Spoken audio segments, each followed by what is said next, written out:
In this episode, we're going to connect security ideas to the real-world mechanism that turns them into consistent behavior: policy. Beginners often hear the word policy and picture paperwork that slows everything down, or rules that exist only to satisfy someone else. But policy is not supposed to be decorative, and it is not supposed to be a stack of documents nobody reads. Policy is how an organization states what it expects, what it will allow, what it will not allow, and who is responsible for making those expectations real. In other words, policy turns abstract principles like least privilege, secure configuration, and defense in depth into decisions people can follow repeatedly. Without policy, security depends on individual judgment every time, which means it varies from person to person and day to day.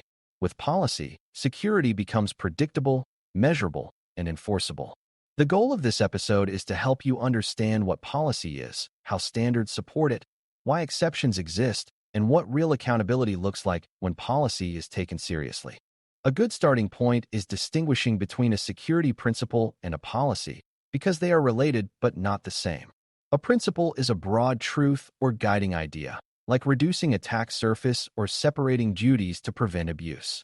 A policy is a formal statement of intent and requirement, like saying that all accounts must be unique, all privileged access must be authorized, or sensitive data must be protected in specific ways. Principles are meant to guide thinking. Policies are meant to guide action. Principles are usually timeless. Policies must be updated as systems and risks change. Another difference is that principles can be debated in theory, while policies must be applied in practice. A policy that cannot be followed in real conditions is not a good policy, because people will work around it. So policy is not simply about being strict. It is about being clear, realistic, and aligned with the goals and risks of the environment. Policies often become effective only when they are paired with standards, and standards are where the policy turns into concrete requirements. Think of a policy as the statement of what must be true and a standard as the agreed definition of what meeting that requirement looks like. For example, a policy might say systems must be securely configured, but a standard defines what secure configuration means for a particular class of systems. A policy might say authentication must be strong, but a standard defines minimum password requirements, required use of multi-factor authentication, and acceptable authentication methods. Standards reduce ambiguity. Without standards, two teams could both claim compliance while doing very different things. Standards also make audits and reviews possible because you can compare actual behavior to a defined baseline. For beginners, it's important to see that standards are not just extra bureaucracy. They are the practical translation layer that prevents policy from becoming vague. Policies and standards also work best when they reflect the principle of risk-based thinking rather than one-size-fits-all strictness. Risk-based thinking means controls are stronger where the impact of failure is higher and more flexible where the risk is lower. If a policy treats every system as equally critical, it may become too burdensome and encourage people to ignore it. If a policy is too loose everywhere, it fails to protect what matters. A well-designed policy framework often classifies assets or data by sensitivity and then applies requirements based on that classification. This lets you avoid a common failure mode where people treat policy as an obstacle to productivity. When policy is aligned with risk, it feels more reasonable, and people are more likely to cooperate. For the exam, being able to recognize risk-based policy decisions is important because many questions test judgment about what controls are appropriate in context. Now let's talk about the uncomfortable but essential topic of exceptions, because exceptions are where policy either proves it is realistic or reveals that it is wishful thinking. An exception is a documented decision to allow something that does not meet the standard, usually for a defined reason, for a defined time, with defined compensating controls.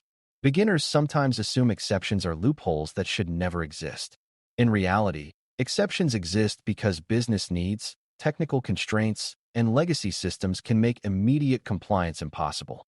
The danger is not the existence of exceptions.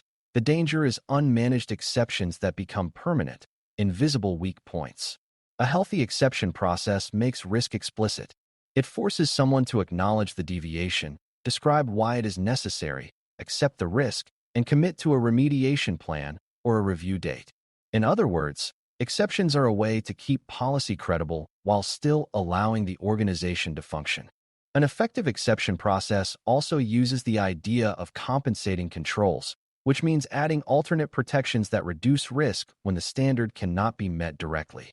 For example, if a system cannot be patched quickly due to operational constraints, compensating controls might include stricter network access limits, increased monitoring, or limiting the system's exposure to untrusted networks.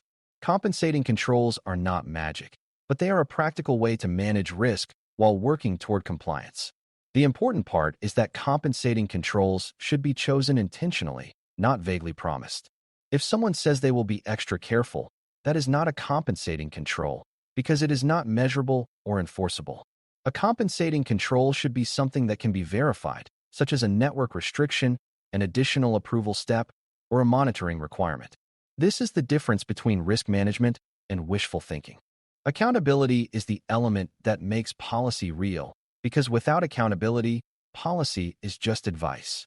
Accountability means someone is responsible for creating the policy, someone is responsible for implementing it, and someone is responsible for monitoring whether it is followed. It also means there are consequences when policy is ignored, not necessarily harsh punishment, but meaningful action to correct behavior. A common misconception is that accountability is only about enforcing rules on end users. In reality, accountability applies to everyone, including leadership, administrators, and project owners. If leadership demands faster delivery but does not support secure processes, accountability is broken at the top. If administrators bypass controls for convenience, accountability is broken in operations. If project owners deploy systems without meeting standards and nobody stops them, accountability is broken in governance. Real accountability creates a culture where security requirements are taken seriously because they are backed by leadership and integrated into normal workflows. One of the most practical ways policy creates accountability is by defining roles and responsibilities clearly. If a policy says systems must be patched, it should also clarify who ensures patching happens, who approves exceptions, and who verifies compliance. If a policy says access must be reviewed, it should clarify who performs the review, how often, and what happens when issues are found. When responsibilities are unclear, tasks fall through cracks because everyone assumes someone else is handling it. Clear responsibility is especially important in security because many security tasks are cross-functional, meaning they involve multiple teams. Policy becomes the shared agreement that coordinates those teams. This is why governance is connected to policy. Governance provides the authority and structure to assign accountability and to resolve disputes when teams disagree about priorities. It's also helpful to understand how policies can fail even when they are written with good intentions. Policies fail when they are too vague, too strict, too long, or disconnected from daily work. A policy that is vague can be interpreted in inconsistent ways, which undermines fairness and effectiveness. A policy that is too strict can cause widespread noncompliance, which creates a false sense of security because the policy looks strong on paper while reality is weak. A policy that is too long becomes unreadable, which means people rely on rumor or habit instead of the actual requirements. A policy that is disconnected from work will be bypassed because people do not see it as relevant or feasible. For beginners, the key insight is that policy is a design problem, not just a writing problem. Good policy is clear, scoped, and actionable, and it is supported by standards and processes that make compliance the default behavior. Another important idea is that policy must be measurable, because measurement is how you prove policy is working and how you improve it. Measurement does not have to be complicated. It can include checking whether access reviews are completed on schedule, whether patch levels meet standards, whether multi-factor authentication is enabled where required, or whether exceptions are tracked and expired when planned. The purpose of measurement is to create visibility into whether controls are actually operating. It also helps prioritize improvements.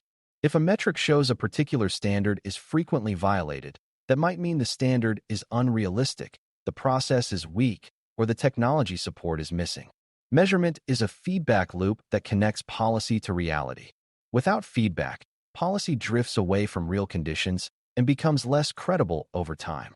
Policies also have life cycles, meaning they must be created, communicated, enforced, reviewed, and updated. A policy that is never reviewed becomes stale as technology and threats change. For example, authentication standards evolve as attackers improve, and what was acceptable years ago may not be acceptable now. A policy lifecycle includes scheduled reviews, input from stakeholders, and a clear process for updates and approvals. It also includes communication, because a policy that exists but is not understood cannot shape behavior. Communication should not be reduced to sending a document and assuming everyone will read it. It is more effective when policy expectations are integrated into onboarding, training, and normal workflows, like access request systems or change management processes. When policy becomes part of how work is done, it stops feeling like an external demand and starts feeling like the normal way of operating. A final skill that helps you both in learning and on the exam is being able to identify which layer you are dealing with when you see a rule-like statement. Is it a policy statement about what must be true, a standard statement about specific requirements, a procedure about how to do something, or a guideline that is recommended but not mandatory? Understanding these distinctions helps you answer questions that test governance and control structures. It also helps you reason about accountability, because mandatory requirements imply enforcement, while recommendations imply discretion. If an organization treats guidelines as policies, it may create confusion and conflict. If it treats policies as guidelines, it may create uncontrolled risk. The vocabulary matters because it reflects how an organization intends security to operate. In exam questions, paying attention to words like must, should, required, and recommended can help you identify what kind of control is being described. By the end of this episode, you should see policy not as a pile of documents, but as a system that translates principles into consistent behavior through standards, manages reality through controlled exceptions, and ensures follow-through through accountability. Strong security principles are important, but they do not enforce themselves. Policy provides the structure that makes security repeatable and measurable, and it provides a framework for making risk decisions explicit rather than hidden.